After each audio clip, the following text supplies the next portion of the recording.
So you guys know that I'm a big fan of slasher films, but I'd be a liar if I said that the genre doesn't have more than its fair share of stink bombs.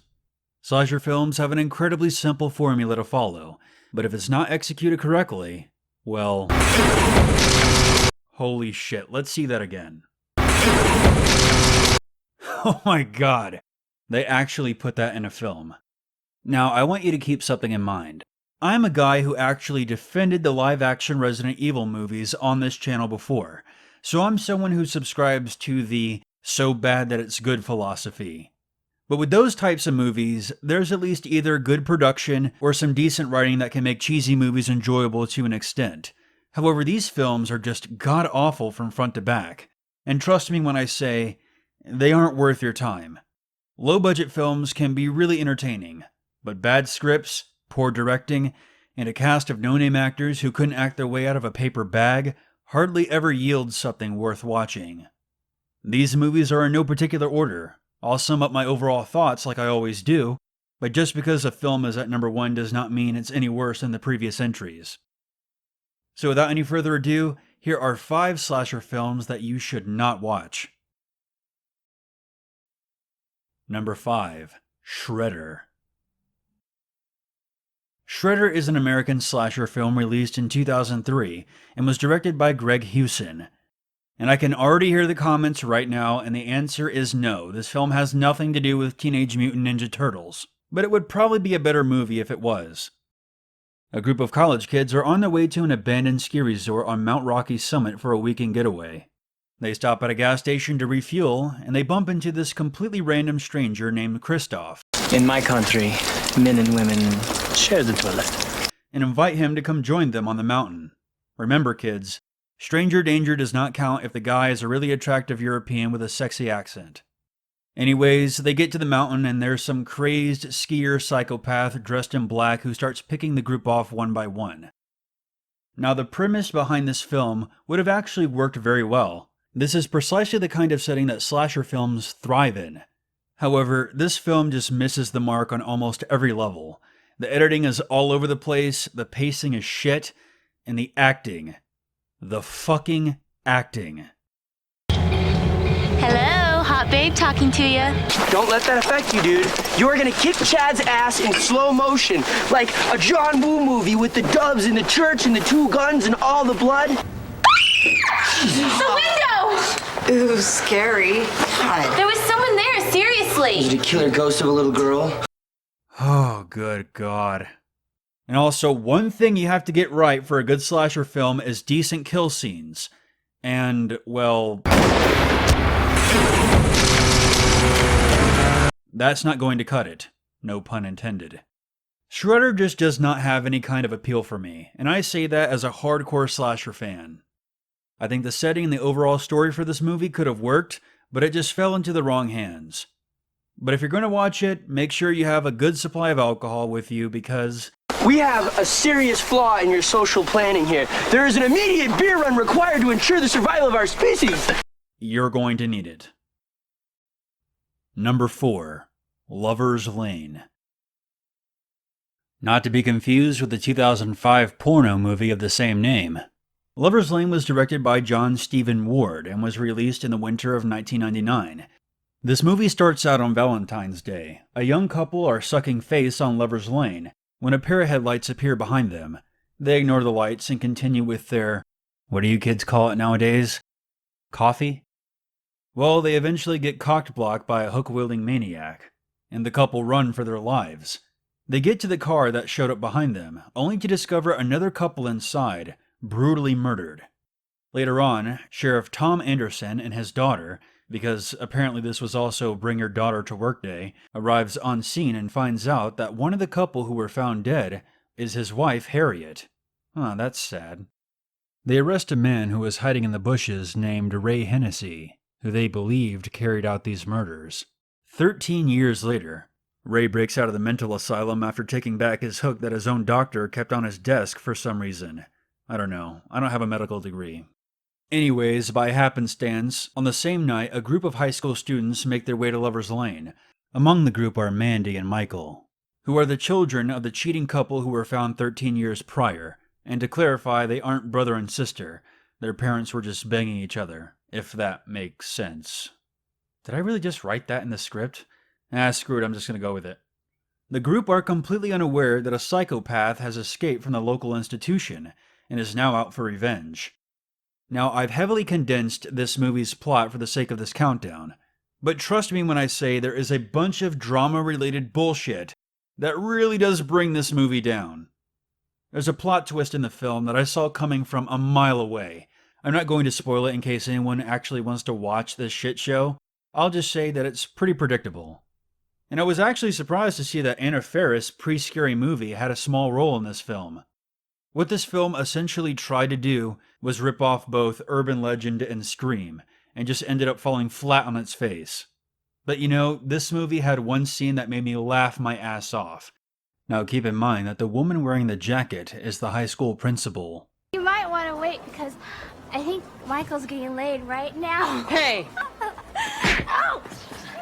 Come on, come on, come on. Could you just imagine?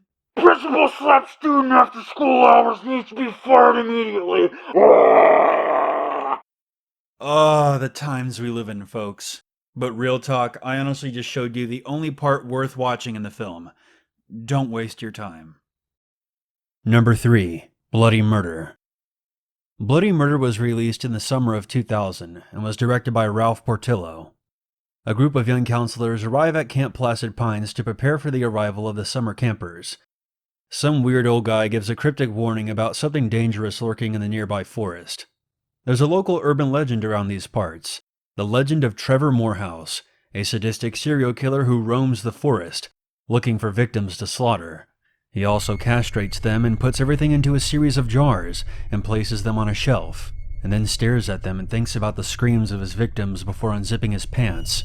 Okay, I made that last part up. But to be fair, the movie never states that Trevor Morehouse does not engage in that kind of behavior.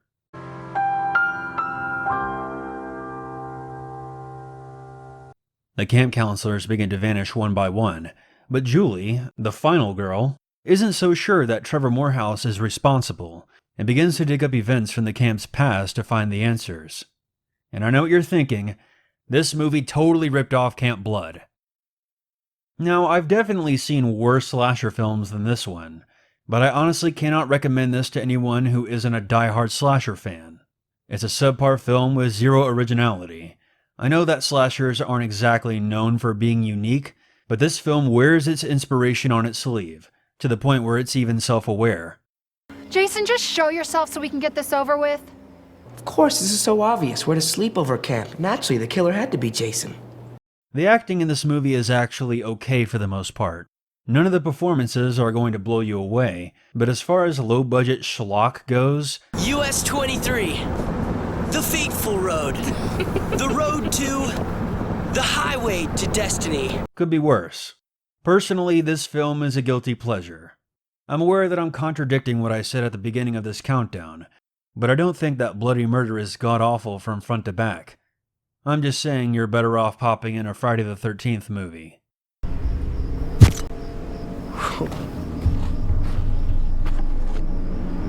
It's really fortunate I ran into you. Hey, Vsauce. Michael here. Number 2. Junior. Oh boy. Okay.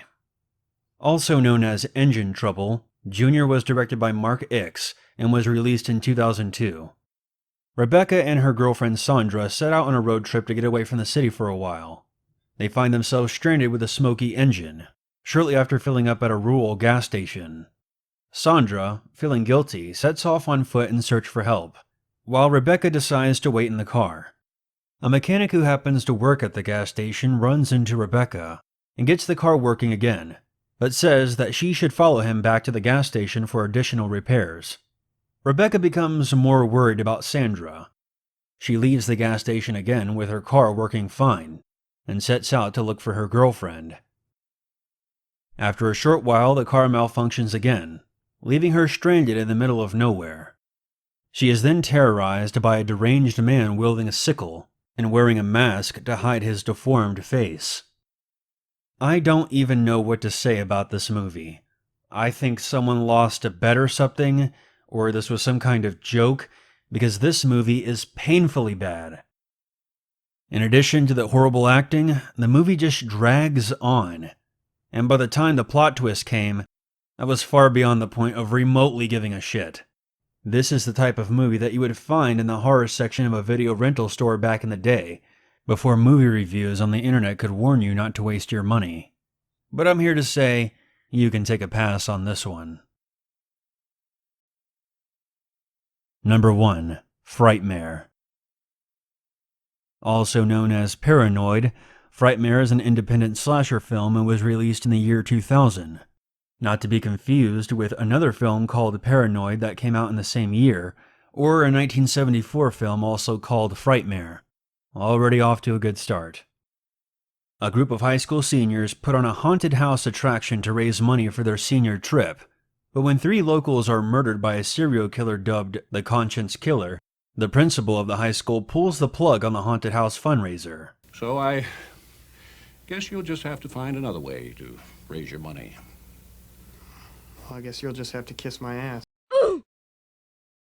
Sarah, a writer for the school newspaper, decides to get to the bottom of the mysterious murders, but finds herself becoming a target. Now again, I've heavily condensed this movie's plot, and when I read it out loud, it doesn't sound like a bad premise for a slasher film.